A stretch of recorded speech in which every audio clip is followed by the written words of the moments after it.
The sky blue diesel Deltic was the shock of the new. This is the prototype outside the Vulcan Engineering Works where it was built.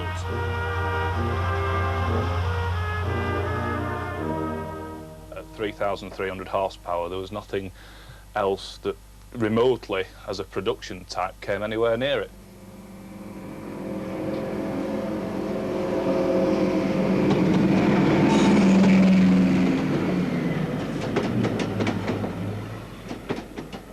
They're an interesting machine to drive because of the amount of power that you've got at hand. They're unique in the fact that they're fitted with 2 diesel engines and generators.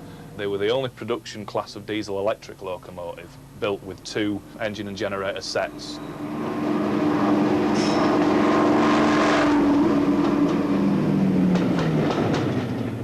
The good thing about the driving position in a Deltic is the all-round good visibility, which you didn't really have on steam.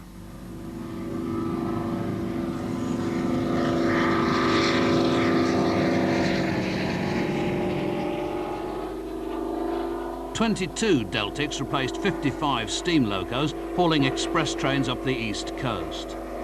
The Deltics brought an end to an era that had lasted 150 years. What a contrast the clean diesel-electric makes compared with the old smoky coal-burning locos. For a while, the smoky coal-burning locos shared Britain's railways with the new diesels.